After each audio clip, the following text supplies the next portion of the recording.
Hi, Shannon.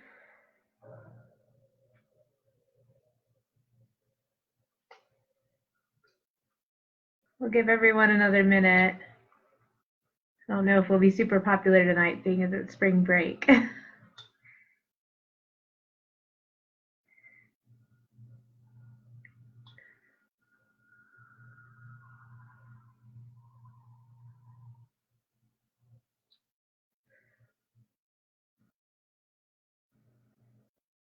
All right, we got a few people here tonight. Welcome, and I hope everyone is having a good spring break. I know I am. I've been watched television all day today, so no big accomplishments there. But wanted to talk about curriculum tonight. Prefaced by saying I'm definitely not a curriculum expert, but I'm going to share with you what I've done in the past and my goals for curriculum. So if you have any questions or specific ideas, please feel free to share them and I'll try and keep up in the comments. The first thing I want you to know is that if your district has a curriculum, you got to use it. But if you're like many art teachers, you kind of just get thrown in the classroom and said, here, make pretty pictures and go for it. That was my second job. I was K-12 in a very small Title II, not Title 3, a 2A school, and given really no parameters, and the teacher before me did coloring pages, so it was pretty wide open. So when I started, the hardest thing for me was elementary level because I really had no experience there. The district I'd come from before, Manhattan, had a very clear curriculum of what they wanted taught in their art classes. Hi, Tranda. So I'm just going to kind of go from there. I'm going to give a couple of resources that I found that are incredibly helpful. The first one is the Art of Ed. I wouldn't call them curricular maps, but they're very useful in my opinion for a starter. So I'll go ahead and post that one. And the second one is from the state of Georgia. And they are called, this is what their standards look like. They're not like our standards. Our standards are based off the national ones, which are very vague. So these are their actual K through 12 curriculum maps, including very specific guides for things like jewelry and printmaking and things like that. So they have very clear language in theirs. For example, as I'm looking at it real quick, let's see, what grade is this? Kindergarten. Okay, one of theirs is to produce visual images using observation, experience, and imagination. So, I mean, that's very clear. So I'm going to post that one as well. I met the lady who wrote these. She's a crazy, awesome one-man army, and these are really great if you have nowhere else to start. So some tips on curriculum. What I liked to do when I was basically doing it on my own is come up with all the things that I knew I wanted to teach, along with looking at the standards. So when you look at the standards, know that there are 4 parts. Excuse me, and you really want to get all 4 pieces in. I'm looking for them real quick so I don't mess them up. So and they're very vague, I'll be honest. And you talk to our state person, hello Laura, and she said she helped make them that way on purpose so that they fit a lot of needs, which is really nice, but not a lot of guidance is a nice way to put that. So the 4 components are creating, presenting, responding, and connecting. Okay, so presenting and responding, I do a lot built in with my classroom with portfolios, and I'll talk about elementary portfolios and how I put that in there too. And connecting is a little more difficult for me sometimes, but and then the creating is, you know, making stuff. So what I did when I taught elementary and when I was in charge of my own curriculum is I kind of had a very loose grid of every month. And I know that sounds like crazy, but I had to figure out, you know, you had 6 class periods that month, you had to know what you're doing. And my goal when I was planning my curriculum was to try and get as much variety as I could manage. Now, granted, there's some things I couldn't teach because I didn't know how. but I did the best I could, even with things I didn't necessarily care for or weren't really excited about, like charcoal. I hate charcoal. It's messy, but it's really great for value work, and some kids really excel at it. So what I tried to do is give variety so that kids could experience the breadth of what we do. I always did a clay project with my K through 12, and when we got to the older grades, we did a whole unit, so we did more. But all of my kids touched clay, and I know some of you are restricted by what's available, so I really recommend some kind of additive sculpture where they get a mold with their fingers. And from grades about 5 up, I always did paper mache for 2 reasons. One, I love it, and 2, if they really enjoy it, it's very easy to do at their home, so you could be creating a home creator if you teach them how to do it. So I've given you those 2 links. I want to give some tips on the elementary side because I did that for a long time. I was a K7 elementary teacher for about 7 years, all by myself in a district that was pretty much happy if we had art on the walls. Some tips, obviously I've tried to cover major artists. I got to the point where I had artist boards and the kids got to see famous artists. I love, hi Elizabeth, and I'm so jealous, except for it's probably cold there, so maybe I'm not jealous there. But anyway, so I did artists, which refers back to art history, and I did themes, which is always helpful. The second tip that I'm going to give you elementary teachers if you don't have a set curriculum is talk to your classroom teachers.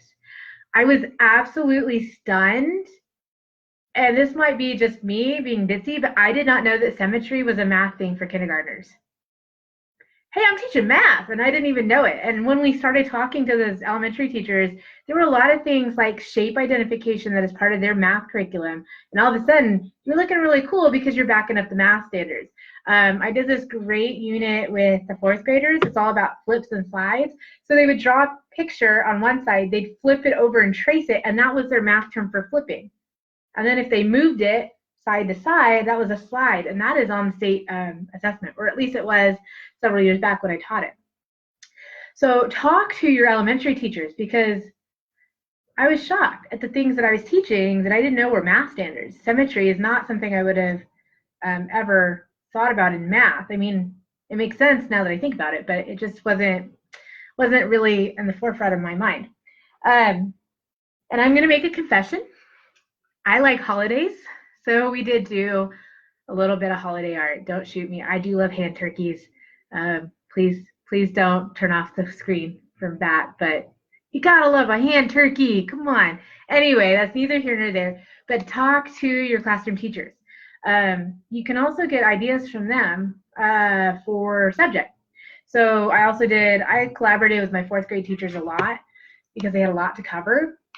So they also did a bug unit. And so I actually made my kids create a bug with, what did we do? We did like paper rubbings, and we experienced like watercolor washes over the crayon, and then cut shapes to create our bug. And then they had to make, a head, a thorax, and whatever the bottom is. I'm not fancy. I had a cheat sheet. I know, Tranda, isn't it awesome? Anyway, so those things I filled in quite a bit. For the middle school and the high school level, I taught intro classes, basically. So I tried to get as much as humanly possible in the little bit of time I had. So when I was looking at my middle school last year, I had 9 weeks. And I knew I wanted a drawing project. I knew I wanted a painting project, because those are 2 big ones. Keep in mind that, watercolor is very different than acrylic. So you had to think about that.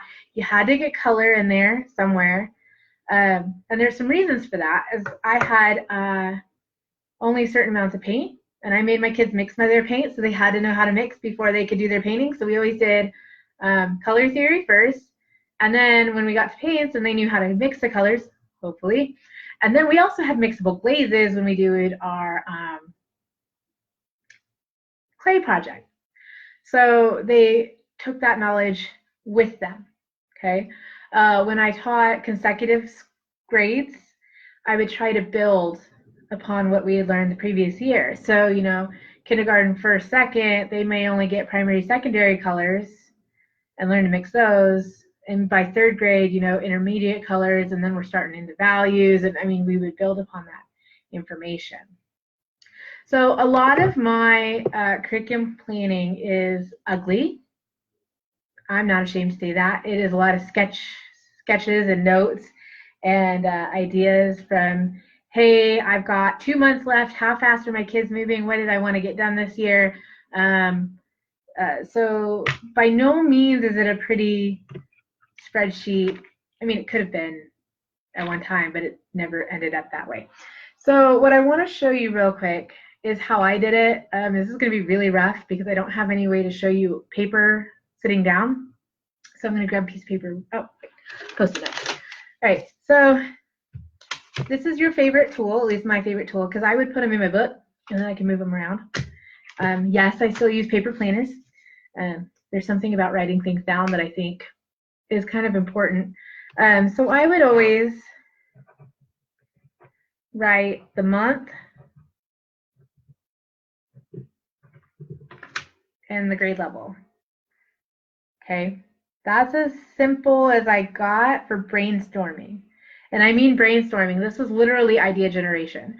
So August, I always started off August as a big group project because, not a group project, a welcome project where they all had little bits that went into a big display, because those teachers love those bulletin boards, and as the art teacher, you kind of need to make sure you've got your show.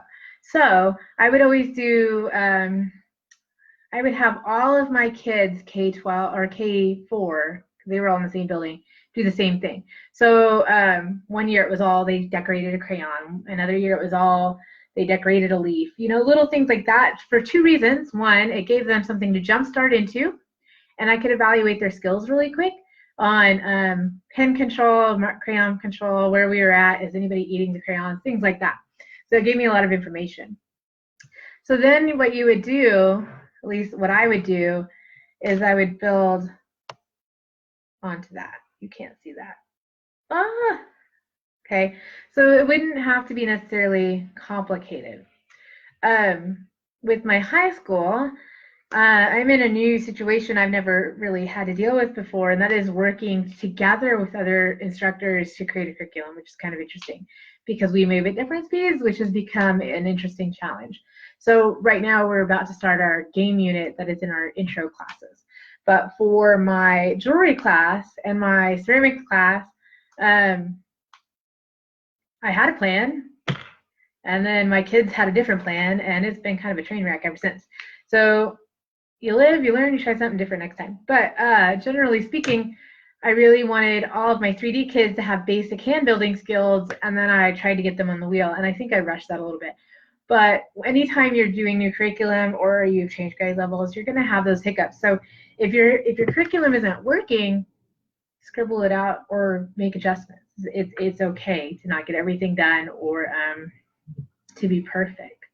So I don't remember what else I was going to talk about. Let's see.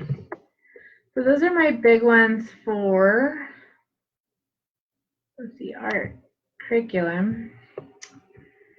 So now I would like to, as I'm looking for my other thing that I was going to write, lesson planning. We could talk about that a little bit. I'll be honest, I do not write lesson plans the way I was taught, and I doubt anybody else does anymore either. Whoever came up with scripted lesson plans, I really don't know that they ever actually taught in the classroom. I could be wrong, but I've never had anything go scripted the way it's supposed to. But that's just me. So when I am doing lesson plans, I work backwards, kind of.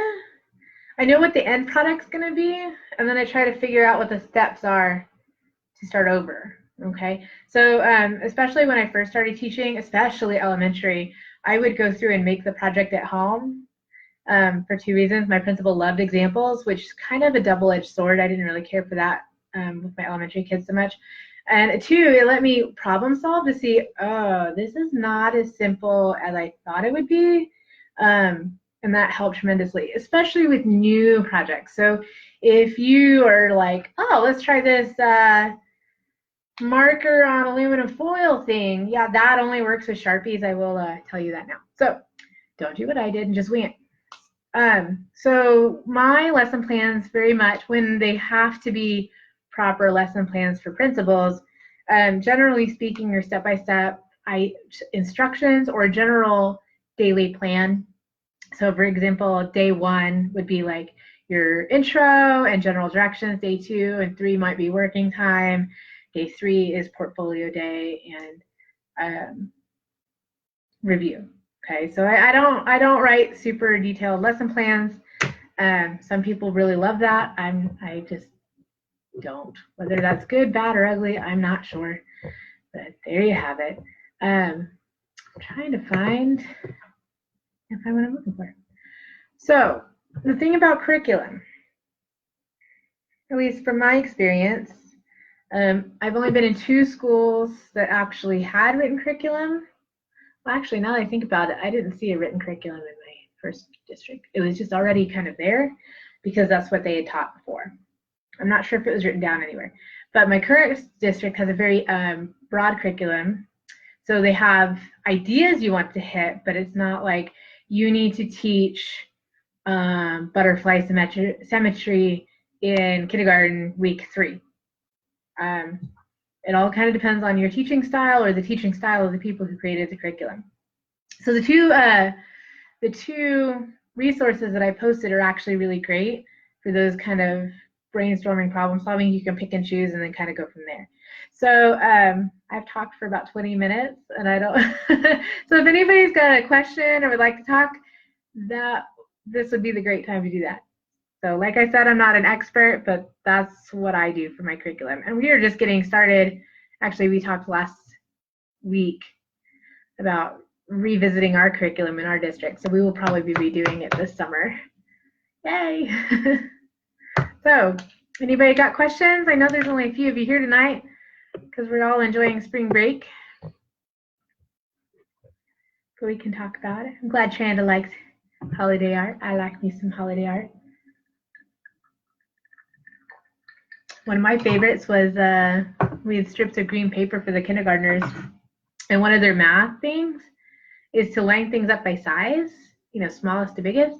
So you get, I don't know, like 8 various sizes of little green strips and make them, stack them, and it looks like a tree. Great with the math. I was so shocked at how much stuff kindergarten kids do that is math. Or, I mean, that we do as art teachers that is actually their math standards. So talk to your classroom teachers. You'll be shocked. Questions, comments? How's Boston going, Elizabeth? Open-ended or more structured curriculum? Well, one, I would consider our districts very open-ended. When I was a beginning teacher, my first 2 years, it was a structured curriculum. I was pretty much told, except for my one class, what I needed to teach. And as a beginning teacher, that was a godsend because I really had no idea what I was doing, I'll be honest. So that structure really set me up for success later. So when I was in charge of my own curriculum, I kind of had an idea of what a well-balanced curriculum should look like. So that was really, really helpful. So I guess it kind of depends on teaching style and where you're at in your career, I think. Like, I'm really glad that we had kind of a structure for my intro classes this year because I feel like my 3D and my jewelry class is really overwhelming to have had to start all over again with intro. But I've taught enough intro classes, it would have been fine. It's just a lot less stress when you've got a little more structure, I think. I'm sure that new teachers would also agree that that's a little helpful. I've talked with my colleague Sergio. He said he walked in and there was, nothing. He had to start all over from scratch. There was nothing in his room really to get started with. And that's scary, I think. I really do. So, any other curriculum questions? This might be a short night.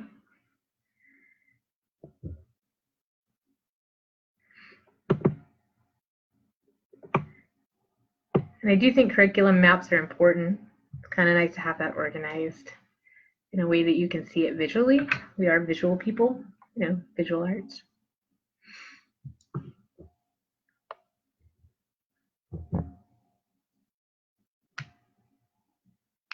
Give everybody a few minutes.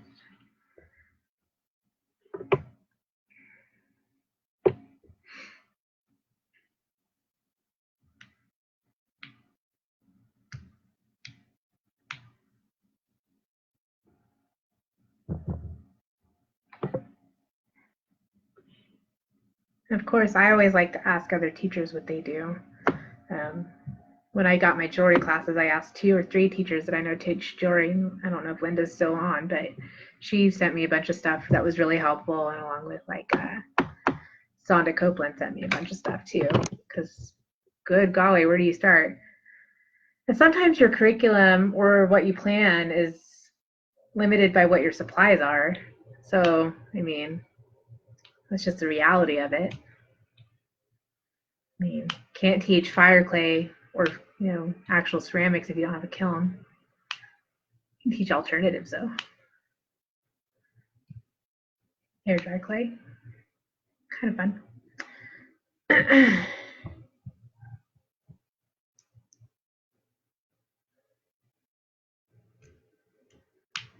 Gonna give 2 more minutes for open questions and then we'll call it a night. Hopefully next time I'm hoping to do a very short clay demo. I'm not sure on the logistics of that. I've still got to figure that part out because I think that was what was planned. Pretty sure. Let me go look.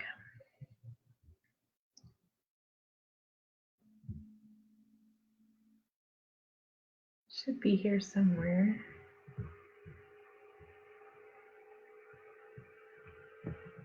Search function would be nice.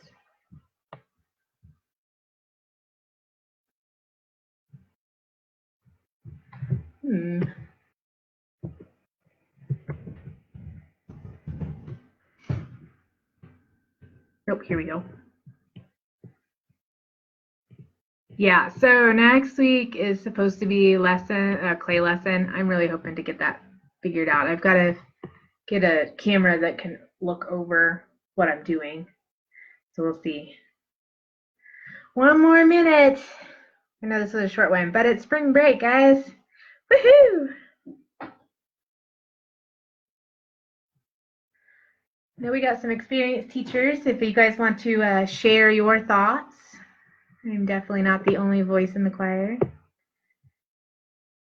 Okay, what do you do for high school 1 and art 1 and art 2? So I'm assuming you don't have specialized classes. When I taught those at my high school, when I taught K-12, that I just had art basically. So what I treated that very much as an intro class. I was only there the 1 year before they switched me to K7. So I really treated it as an intro year, and I did units in like drawing, painting. So we would do a still life and perspective. Those were the 2 big ones I did for my drawing unit. And then we did painting. So we did acrylic and watercolor. And I was that mean art teacher because that's what I was taught. I made them do a research paper. It didn't have to be very long, but they would do the research paper before their acrylic painting. So they would have to research an artist and then do a painting in that style.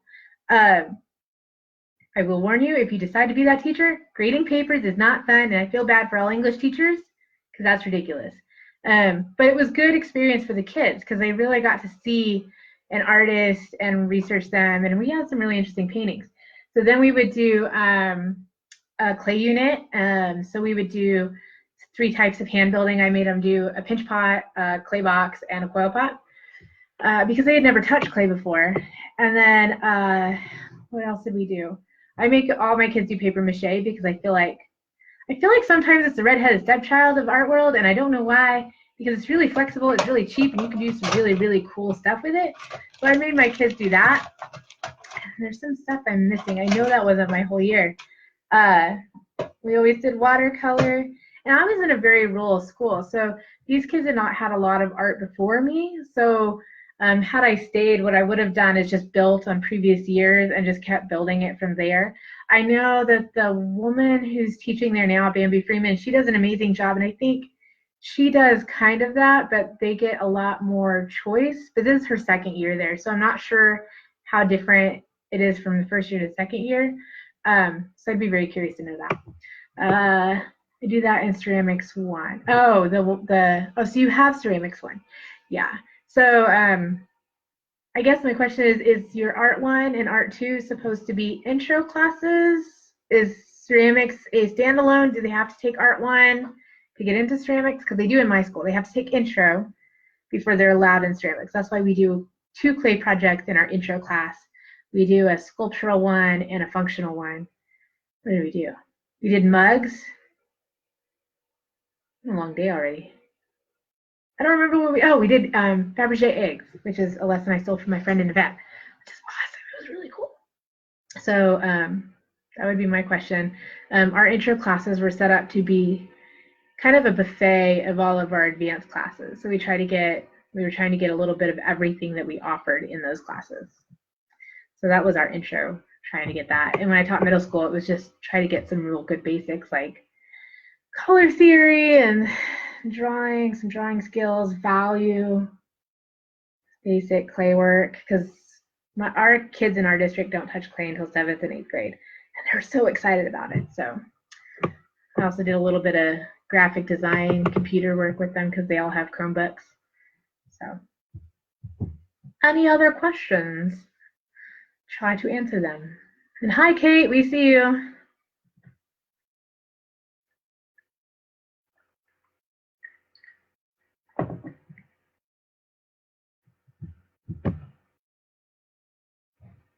And for ceramics, I'm totally revamping my 3D curriculum, so it'll be different next year.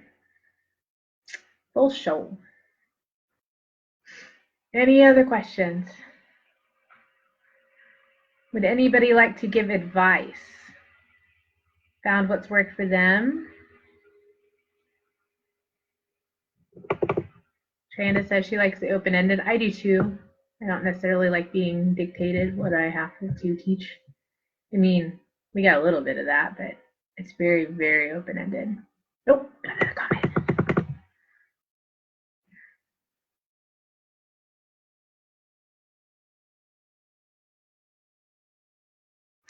Oh, okay. So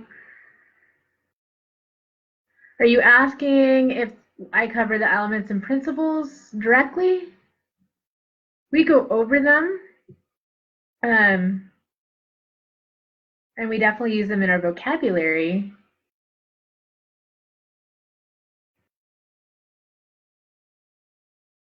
I would be curious to know what the other teacher teaches in your Art 1 class.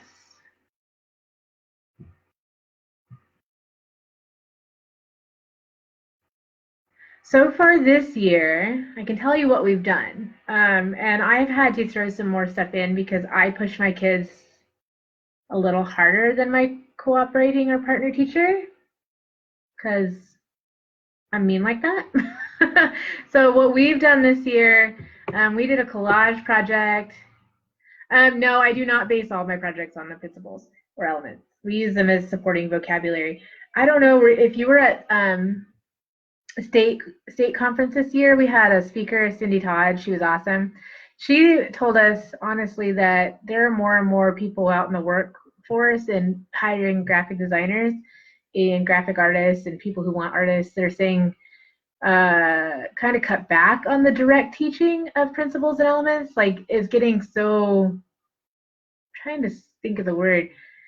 It's getting too ingrained, I guess. They're not coming out of the box like they should. So I did do a grid drawing. I'd use Entangles for fun, not for a serious project, but it's great for like a in-between project. Some kids really get into it. The great thing about Zentangle is when they build past that, like once they get the training wheels off and then they incorporate the other things, I think it's kind of fun. I would not want to base a whole career on it, that's for sure. Grid drawing is important. We do grid. We only do one project of grid. I'll be honest. What I did is I squished it together with a color theory project. So I gave them 3 pieces of gridded paper and they got to choose one image and they did that same image 3 times. And then they had to do grayscale, color, and then crazy color.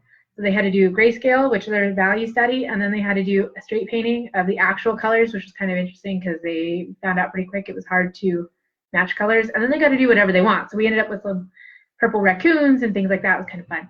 So I did my grid drawing that way, and then they can use it as a tool later. But we don't, I mean, it's not our only thing. I'm trying to think. We did portraits. What are we doing now? We did 2 clay projects because, like I said, our intro class, which is basically our art 1, is a prereq for 3D art. So we make sure that they actually like 3D art. So they've touched. They have to do 2 clay projects, and we just got finished with our paper mache project, and we just finished a wire project.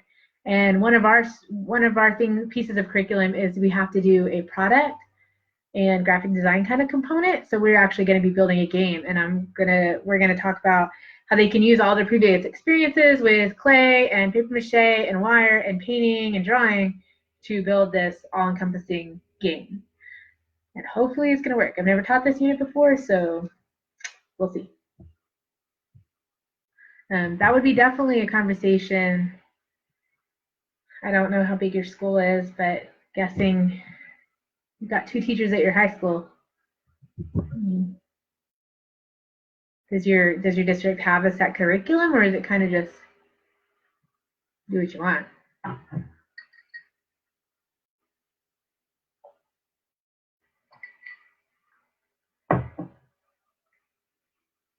I hope I'm helpful rather than just babbling.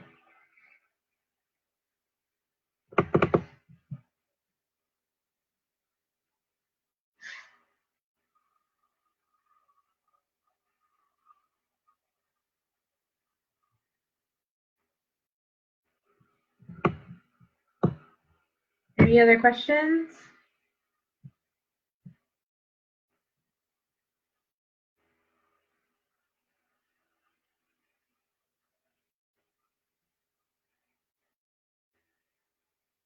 Oh, yeah.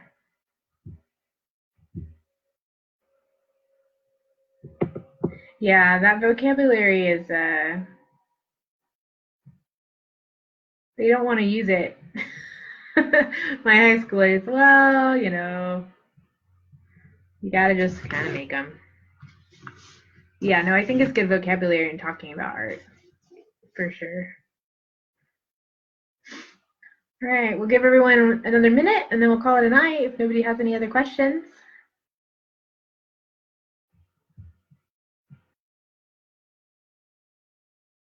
Yeah, I could see, Laura, that would be challenging. I kind of am of the opinion that there is no such thing as a part-time teacher. You still do full-time planning. I feel bad for you. If you have any other questions, feel free to email me at mentorship@kaea.com. So I'd be more than happy to try and answer your questions.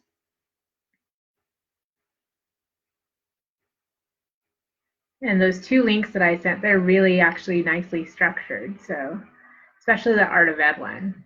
The Georgia one's really nice too, but there's a lot there.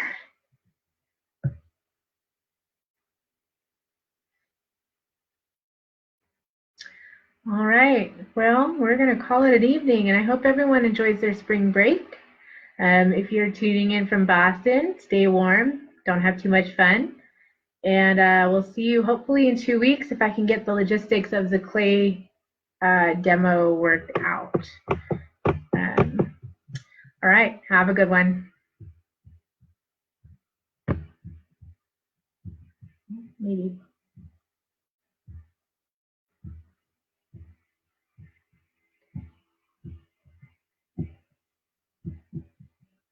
It won't let me end.